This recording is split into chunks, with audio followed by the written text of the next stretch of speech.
Hey everybody. Yeah, Leslie Plazz here. Zazoo Plazz. Happy 4th of July weekend. I made it out here. Oh, the moon is over there. I'm gonna just turn it around so you can see. It's kind of just starting to, oh, it's full. It's a full Capricorn moon today. And it's kind of just dipping below the trees over there. I found a safe place. I hope it's a safe place. My house is over there. I found a little piece of fence over here. I cleared a space of grass and got some trees. I don't think anybody can see me over here. My friend knows who I am now, so hopefully. And it was pouring. Oh my gosh, I was hoping. Oh, there's something in the bushes over there. Something. So it was pouring rain before. I hear some movement over in the bushes there. I don't know, maybe it's one of my neighbors. Saw a light or something. This is like Alfred Hitchcock Presents. This is what I used to do when I was a kid. Oh, Leslie Plazz, Zazoo Plazz. Oops. Zazoo Plazz report. July 2nd, 2023. Actually, it's July 3rd now. It's like 3:30 in the morning. So, the moon is out. I wanted to catch the early degrees of the Capricorn full moon. Hopefully that's just a squirrel or something and not one of my neighbors. They're fast asleep. I left a Zazoo Plazz report, by the way. Yeah, I left a full house of sleeping people behind, even the dog. We got everybody over there this weekend. I guess I have to go in my room and shut my door and do my work. Or, I take the night shift. Everybody, even the college kids, go to bed. They go in their own room. And I go, in my dining room, or I'm in the kitchen, or and I do my work, because I can during those hours. Fortunately, the college kids, and the 22-year-old, they've learned, that mom is a night owl. So and it actually works well. The younger one, so, he's got with the one of the piercings and the tattoos. So, they came in. They were at a concert tonight down near New Haven. And, they go down there with the top open. It's 96 Miata. And they just barely got it shut. They're like, oh, I think we should, before the concert, they put the top back on. And then all of a sudden, it starts pouring. So they had to run into the concert venue. And they made it. They finally made it.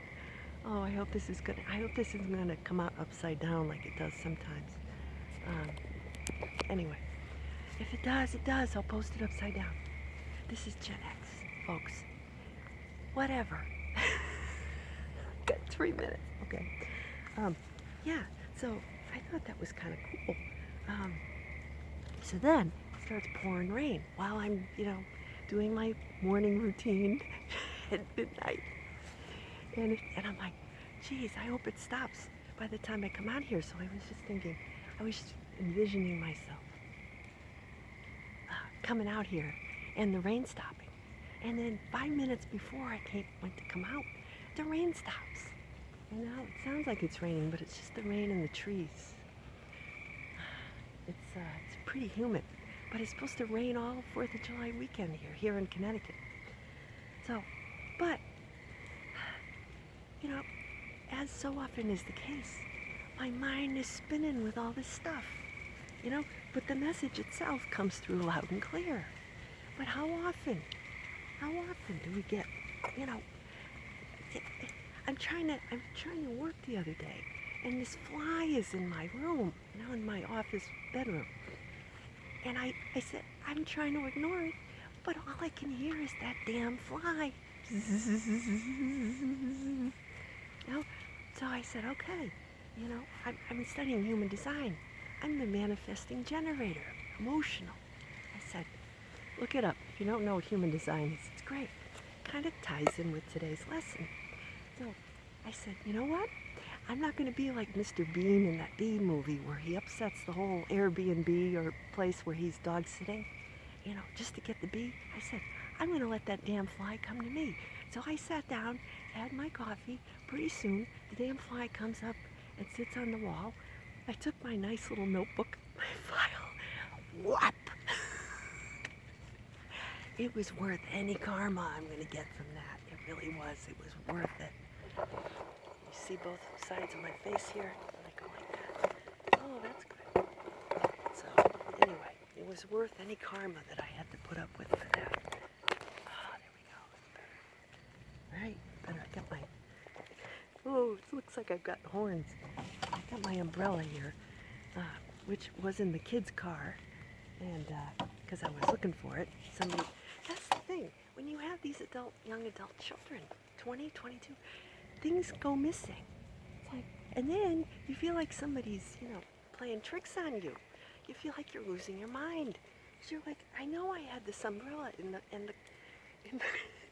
the coat closet. I'm pretty damn sure it didn't walk away by itself.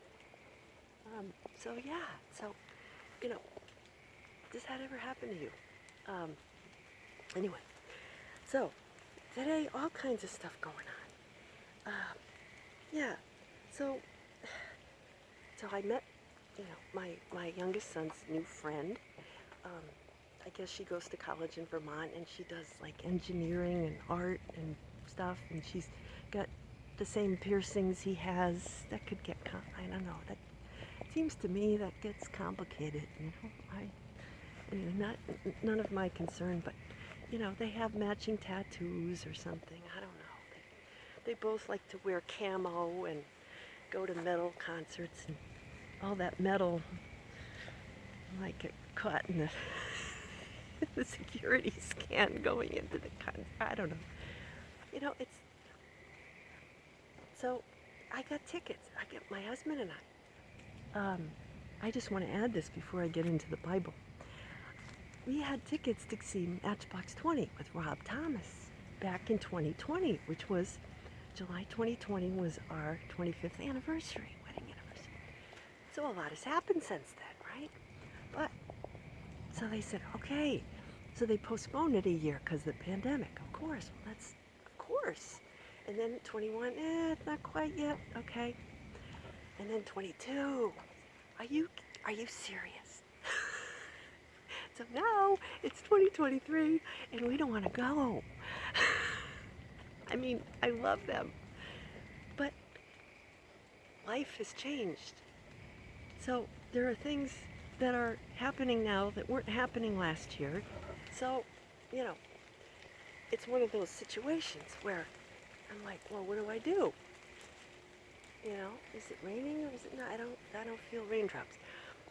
So anyway, so stay tuned. We're gonna figure that out. Whether I'm gonna go or he's gonna go, but it's not. We're not feeling it. So that's not happening. But I did sort of listen to some of their new songs, which are pretty good. But actually, I think I'd rather go see Peter Gabriel.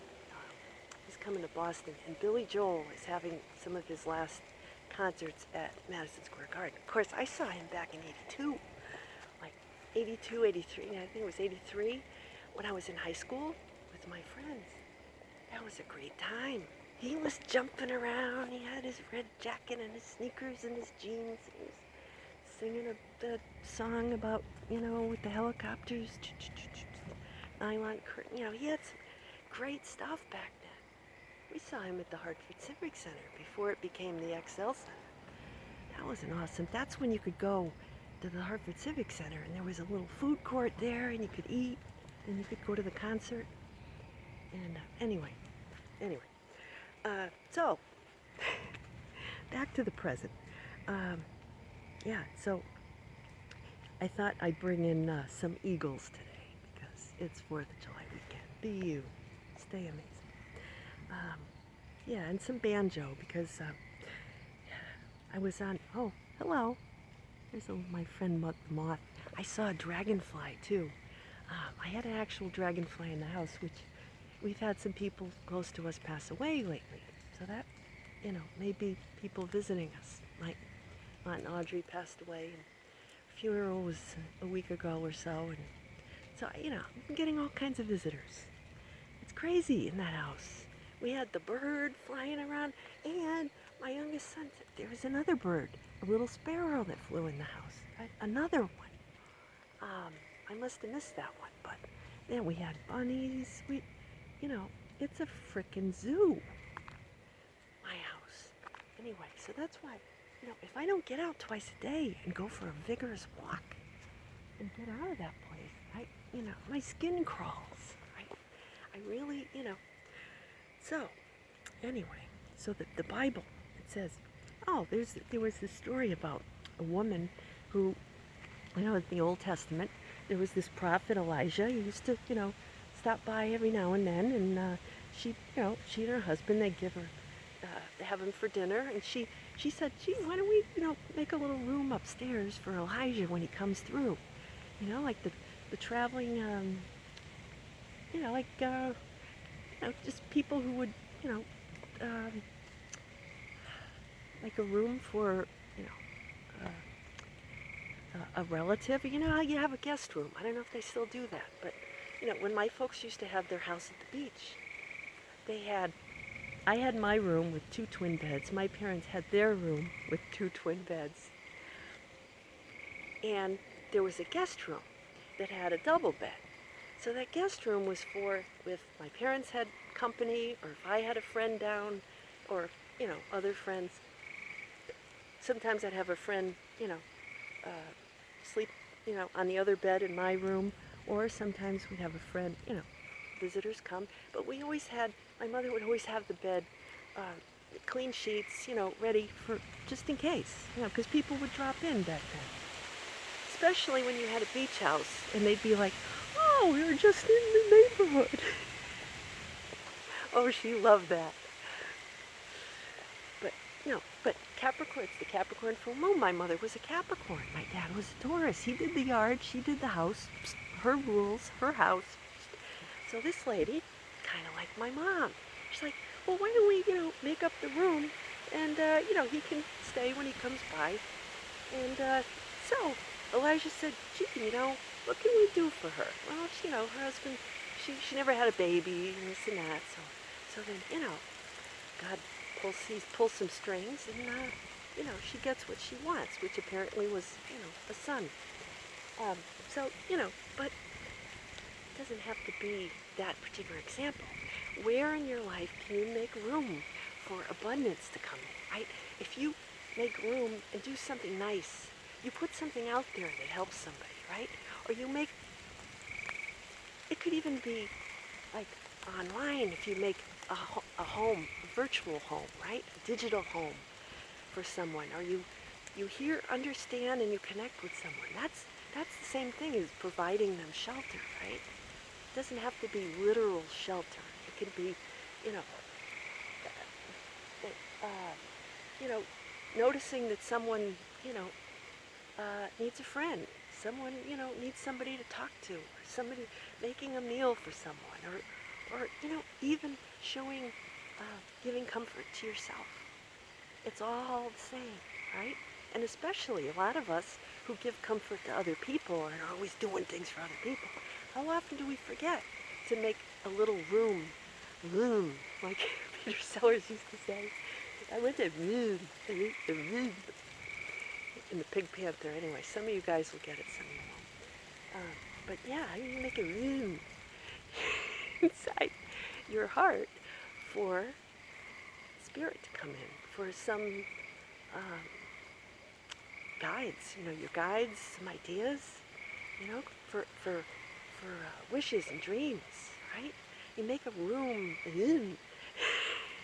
Imagine your heart, has some extra space in it. What can you get rid of so that you can make space for this creative idea, this birth to happen, right? So anyway, that's what I was thinking. And then Jesus goes on to say in the gospel, he says, whoever loses his life for God, takes up his cross, gains it, in other words. everybody's got a cross. In other words, something that we came here to learn about, something we came here to experience. And that's, and we're all travelers, right? You know, when you go to a place, go on vacation, and you stay in a hotel, right? If you think about it, we're visitors to Earth, right? So our homes, we're already visiting, right? From wherever celestial, universal place we came from. And so our houses are home away from home. And then if we go on vacation, that's a home away from home away from home. You see, it's like those little Polish nesting dolls. It's hard to wrap your head around it, wrap your heart around it. Yeah, so in other words, you know, but Jesus was saying, look, you can't value your mother, your father, your children more than this thing that you came here to do, your soul's mission, right? And people are sitting there going, in church going, what do you mean? Doesn't it say honor your father and mother? Well, now that's one of the ones that yes, honor, listen to what they have to say, but follow your heart, follow your own guidance, right? I mean, what if everybody went around, being like those kids? You see kids today, I can't believe that. They got little leashes, like they're sheep. The kids, no, unleash your kids, let them go. The problem is you get realizing that you're just all on a journey together. Makes it easier to let go of things, because this is never meant to be too comfortable to begin with. Don't get too comfortable, right? Because then it's harder to get rid of stuff. The problem, not a problem, but I think there's an opportunity here, to simplify just the way you think of being a person on Earth, If you keep things very light and simple. Not to say to be a minimalist, because that's, sometimes you can go too far in the other direction, right? And it's so easy. I'm not getting into, anything political or religious here. But, sometimes you gotta just dance. One way, the other. Rain, it stops, and the moon's full, and then it's new, Look at nature. I found out recently there's an asteroid called Boulanger. Now, in French, that means like baker. Like, my mother was Bélanger with an E. Well, and that's what it became, but it's the same name. Going way back up to Quebec on my mother's side, where, Boulanger. So this guy was a philosopher in the French Enlightenment. And he was doing what I was doing, only, not on camera. He was talking about a naturalist interpretation of the Bible. He was bringing things back to nature. He was picking things apart back in the French Enlightenment, whenever that was. I don't know, I'll find out. And this guy's name was Boulanger, so, I looked up the asteroid in my chart. I said, wow, it was at a particularly, meaningful point. It was in conjunction with, like my Mercury or something, I don't know. But you have to look at these asteroids in your chart, if you know anything about astrology, and they, if they're near your sun, your moon, your karma, your north node, any of your nodes and things, there's certain points where it's like adding fuel to the fire. It's just that much more powerful, right? It's like when you've got fireworks, right? You got one little one, it's not much. But if you got a big production and you throw in another one, it's obvious. People are going to see that. All right? So that blew my mind. So yeah, maybe I'm reincarnation of this guy, this Boulanger guy. But yeah, so the thing is, though, you can't please everyone, right? If you're too comfortable, right? You need to be uncomfortable enough so that you realize what other people are going through, and that you can't be too insulated, right? It's like going through life with bubble wrap around you, boop, boop, boop, boop. I love that stuff. But, you need to be a little bit raw, exposed to the elements, which is why I do this. Because it's a little risky, it gets my heart racing, and I get the hell out of that house. And it's cleaner out here than in my house, so. Anyway, and I made a quiche, so I'm going to go back and have that. Here's a humongous, I made a feta spinach quiche. A friend of mine, shout out Ellen, she had made a Swiss and mushroom quiche, which looked delicious. But I didn't have any Swiss. I had feta, so I thought I'd put that in with some spinach, and I made that last night. So I'm going to have that. Nobody wanted my quiche because real men don't eat quiche, apparently. My husband reminded me. Remember that? It was like in the 80s or something. There was some book, Real Men Don't Eat Quiche, but I had forgotten that. So I guess it's all for me. There's a humongous watermelon sitting on my counter. I've been moving this damn thing. It's right in front of my toaster. And just, anyway, move the damn watermelon. So anyway, before I get too off topic here. Can't believe. Oh, so yeah, about trying to please everybody, right? You're going in too many directions. You can't, 7 women on my mind. And I thought, I said to myself something about that you got to make a stand. Just make a stand and stick to your little corner. And I thought, find a place to make your stand and take it easy. And then, da-da-da, comes the Eagles. Da-da-da. Apparently, well, that was, okay. So, released May 1st, 1972, 51 years ago. Take It Easy by the Eagles. So I was 6. But I heard this song, but I didn't get the album. I got the Greatest Hits album later in the 70s with my own money. I saved up in it. The blue one with the skull on it, that was a great album. So that's the first Eagles album I had. Like the only Eagles album, because everything else was on cassette. But this was Jackson Browne's song, I guess it's a year before. And, it's like he had it on the back burner. It's like, I got this song. So he's got this friend, he bumps into Glenn Fry. I guess they were, they ran in the same circles. He said, I got this song, and I could, he said,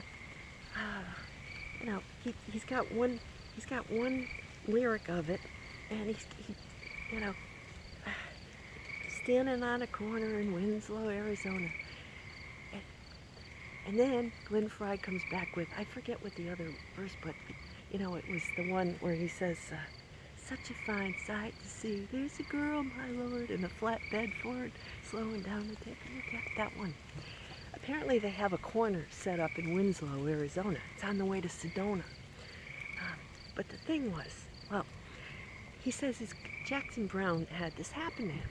His car actually broke down in Winslow. But he saw the girl on the way to Flagstaff. I guess it was in Flagstaff. Some girl in a flatbed Ford truck slowed down, blonde girl, and looked at him. And at that moment, he's like, he remembered it, right? Could have been an angel. Who knows, right? But this is how creativity strikes. So that's why you have to be paying attention. You have to pay attention, because those things can happen at any time. He was going to just throw this song out. Glenn Fry says, no, you got to finish the song. And here it is in the Rock and Roll Hall of Fame. Like, what if you didn't have a friend like Glenn Fry telling you to get off your butt, finish the damn song, get on with your life? All right? So this is perfect for 4th of July, right? And it's got double banjo in it, which is even better, because I play the banjo. So yeah, what is 4th of July but a celebration of a bunch of people who decided to find a place to make their stand, But, and then take it easy. In other words, focus on that thing that you stand for. And forget all the influencing, gossiping stuff going on around you. It's just, you know, these people, they found a place. And yes, it wasn't, they had visions. They had dreams for this country, right? And, sometimes things go off the tracks and they come back on the tracks and they come back better. There have to be moments like that. Like when my kids were little, they'd do a Lego thing, right? They'd do it according to the instructions. Then they'd break it down and they'd build something else. And that would be their thing. They wouldn't be following somebody else's, the way everybody else does it. They rebuilt it, made something cool that they just thought of, right? Now, I bet if you watch children, you'll notice that they do that until you, teach the heck out of them and, teach the creativity out of them and put them in a little box and tell them that they have to do this or else, they've got to do what their mother says. They got to do what their father says. This one, that one. So anyway. I'm not talking specifics, like people who say, you're going to go to the funeral, and then spend the next half an hour complaining about how they spent the whole time in traffic and how much they had to, how much gas they wasted going to this particular funeral that you decided not to go to. I'm not naming names. Anyway, make your stand. Finish what you start.